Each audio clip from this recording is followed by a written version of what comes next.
অপেক্ষা এমন একটি বিষয় যা আমাদের জীবনের অবিচ্ছেদ্য অংশ। অপেক্ষা কখনো আনন্দের, কখনো আবার কষ্টের, আবার কখনো নিঃশব্দের এক গোপন প্রার্থনার মতো। জীবন আমাদেরকে শেখায় যে অপেক্ষার প্রতিটি মুহূর্তেই লুকিয়ে থাকে মূল্যবান অভিজ্ঞতা এবং শিক্ষার সঞ্চয়। অপেক্ষা জীবনের সেই মাধুর্য যা আমাদের হৃদয়ে উষ্ণতা জাগায় এবং নতুন স্বপ্ন দেখতে শেখায়।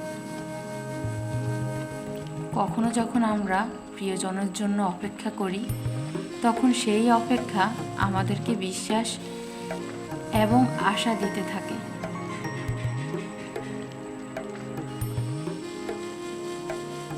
আবার কখনো অপেক্ষার দীর্ঘ প্রহর আমাদের কষ্টের গভীরতাগুলোকে বাড়িয়ে দেয়।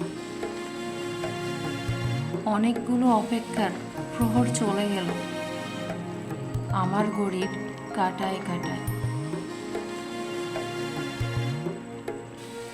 এক একটি সেকেন্ড, এক একটি মিনিট, এক একটি ঘন্টা কখন যে একটি দিনের রূপ নিল বোঝা আমার খুব কষ্টকর। অপেক্ষা সবসময় কষ্টের হয় জানতাম, কিন্তু অপেক্ষা এত জঘন্য হয় সেটা জানতাম না। কারো জন্য অপেক্ষা একরকম শাস্তি, কিন্তু প্রিয় মানুষের জন্য অপেক্ষা একটা বিদঘুটে বিশ্রী হয়, শাস্তি হয়। সেটা প্রিয় মানুষের অপেক্ষা ছাড়া বোঝা যায় না।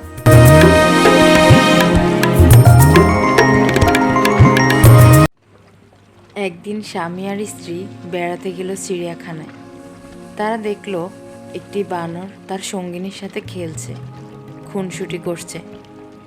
স্ত্রী দৃশ্যটা দেখে মুগ্ধ হয়ে স্বামীকে বলল, কি চমৎকার ভালোবাসার দৃশ্য, তাই না? এরপর তারা গেল সিংহের খাঁচার কাছে। দেখলো সিংহ খাঁচার এক পাশে চুপচাপ বসে আছে, সিংহীটা অদূরে অন্যদিকে ফিরে বসে আছে। স্ত্রী দেখে বলল, আহারে, ভালোবাসার কি নির্মম পরিণতি। স্বামী এতক্ষণ চুপচাপ স্ত্রীর পাশে হাঁটছিল। এবার নীরবতা ভঙ্গ করে বললেন, স্বামী স্ত্রীকে বলল, এই ধরো, এই ছোট পাথরটি সিংহের দিকে ছুঁড়ে মারো, আর দেখো কি ঘটে। মহিলাটি যখন ছোট পাথরটি সিংহের দিকে ছুঁড়ে মারল, সিংহটি তখন ক্ষিপ্ত হয়ে গেল। সঙ্গিনীকে বাঁচানোর জন্য গর্জে উঠল। এবার স্বামী স্ত্রীকে বলল, মেয়ে বানরটার দিকে ছুঁড়ে মারো, দেখো কি ঘটে। পুরুষ বানরটার আচরণ লক্ষ্য করো। স্ত্রী ছোট পাথরটি বানরটির দিকে ছুঁড়ে মারল। দেখা গেল ছুঁড়ে মারার আগে স্ত্রী বানরটা নিজের আত্মরক্ষার্থে ছুটে পালিয়ে গেল, সঙ্গিনীর দিকে একবারও ফিরে তাকালো না। স্বামী বলল, মানুষ তোমার সামনে যা প্রকাশ করে তা দেখে প্রভাবিত হয়ে যেও না। অনেক মানুষ আছে যারা তাদের বানোয়াট লোক দেখানো আবেগ অনুভূতি প্রকাশ করে অন্যকে প্রতারিত করে। আবার অনেক মানুষ আছে যারা তাদের ভেতরের গভীরে অনুরাগ ভালোবাসা লুকিয়ে রাখে। আর বর্তমানে এই সিংহদের চেয়ে বানরদের সংখ্যাই বেশি, আর মানুষ এই বানরদেরকেই পছন্দ করে। কখনো ভেঙে পড়ো না। পৃথিবীতে যা কিছু হারিয়ে যায়, অন্য কোনো রূপে সেটি ঠিকই আবার ফিরে আসে জীবনে। তোমার স্বপ্ন আর তোমার মাঝে দাঁড়িয়ে আছে কেবল একটি জিনিস, সেটি হচ্ছে অজুহাত। যে মুহূর্ত থেকে তুমি নিজেকে অজুহাত দেখানো বন্ধ করে কাজ শুরু করবে, সেই মুহূর্ত থেকে তোমার স্বপ্ন আর স্বপ্ন থাকবে না, সেটি বাস্তবের রূপ নিতে শুরু করবে। ওরা তোমাকে নিয়ে ঠাট্টা করুক, তোমাকে নিয়ে হাসুক, তোমাকে আঘাত করুক, অবজ্ঞা করুক, তাতে কিছুই হবে না, কিন্তু তারা যেন তোমাকে থামাতে না পারে। যদি এক ফোঁটা জল একটা নদীতে পড়ে, তাহলে তাকে খুঁজে পাওয়া যাবে না, কিন্তু ওই এক ফোঁটা জল যদি কোনো পাতার উপর পড়ে, তাহলে সেটি চকচক করতে থাকে। সুতরাং নিজের জন্য সেই জায়গা বেছে নেওয়া উচিত যেখানে আপনি আপনার যোগ্যতা প্রমাণ করতে পারবেন। কেউ ব্যর্থ হওয়ার জন্য পরিকল্পনা করে না, কিন্তু আপনি যদি সফল হবার জন্য পরিকল্পনা না করেন তবে আপনি অবশ্যই ব্যর্থ হবেন। জ্ঞান অর্জন করা আর খাদ্য গ্রহণ করা দুটো একই জিনিস। আমরা কতটা গ্রহণ করলাম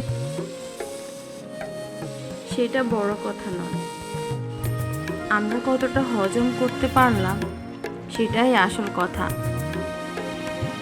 আমি কখনোই বাংলা রাস্তা সারিয়ে দিতে পারবো না, কিন্তু আমি আপনার গন্তব্যে পৌঁছাবার জন্য ওই ভাঙা রাস্তায় না গিয়ে রাস্তা পরিবর্তন করতে পারবো। সুতরাং আপনার নিয়ন্ত্রণে যা নেই তা নিয়ে চেঁচামেচি না করে যেটা আপনি নিয়ন্ত্রণ করতে পারবেন তার উপর ফোকাস করা উচিত। অবহেলা এমন এক আগুন যেটা শব্দহীনভাবে সম্পর্ককে পুড়িয়ে ফেলে, দিয়ে যায় এক বুক হতাশা। যে মানুষটা এক সময় আপনার হাসির কারণ ছিল, এক সময় দেখবেন তার অবহেলাই আবার আপনার নীরবতার কারণ হয়ে দাঁড়াবে। সত্যিকারের ভালোবাসাও যদি হয় একতরফা, তাহলে অবহেলা হয়ে দাঁড়ায় তার নিত্যদিনের সঙ্গী। প্রাণপণে চেষ্টা করেছিলাম গুরুত্ব পেতে, কিন্তু শেষমেশ অবহেলার তালিকায় নিজের নামটাই খুঁজে পেলাম। আমি কখনোই অবহেলায় অভ্যস্ত নই, ছিলামও না। তাই যেখানেই দেখতে পাই অবহেলা, সেখান থেকেই সরে যাই। যে মানুষটার একটুখানি মনোযোগের জন্য প্রতিদিন নিজেকে ভেঙে গড়েছি, সেই আমাকে তার অপশন বানিয়ে রেখেছে। সত্যিকারের ভালোবাসা বুঝি এমনই হয়। প্রিয়জনের অবহেলা এমন এক যন্ত্রণা যা চিৎকার করেও বোঝানো যায় না, আর চুপ থেকেও সহ্য করা যায় না।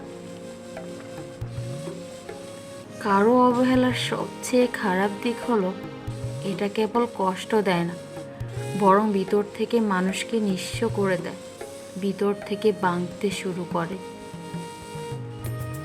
অবহেলা করার পর মানুষটা ঠিকই চলে যায়, কিন্তু অবহেলাটা রেখে যায় একটা দীর্ঘ শূন্যতা, যেটা কখনো পূর্ণ করা যায় না। অবহেলা এমন এক কষ্ট যেটা কারোর সামনে মুখে বলে প্রকাশ করা যায় না, আর যাকে বোঝাতে চাইবেন সে তো পাত্তাই দিবে না। অবহেলা হলো আত্মার মরিচা, যা ধীরে ধীরে তার সকল সুন্দর ও মহৎ সংকল্পকে ক্ষয় করে দেয়। আমাদের প্রয়োজন করুণা ও সাহস, যাতে আমরা সেই সমস্ত অবস্থাকে বদলে ফেলতে পারি যা আমাদের কষ্ট বাড়ায়, যেমন অজ্ঞতা, তিক্ততা, অবহেলা, আসক্তি এবং অতিরিক্ত নির্ভরতা। সাফল্য এনে দেয় আত্মবিশ্বাস। আত্মবিশ্বাস কখনো কখনো পরিশ্রমকে কমিয়ে দেয়, আর অবহেলা ধ্বংস করে সেই সুনাম যা নিখুঁততা ও নিষ্ঠা দিয়ে গড়ে তোলা হয়েছিল।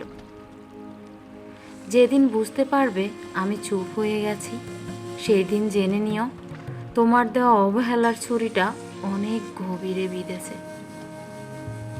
যদি আমরা ভবিষ্যতে দুর্ভিক্ষ প্রতিরোধে ব্যর্থ হই, তবে সেটি হবে নিছক অপরাধমূলক অবহেলা।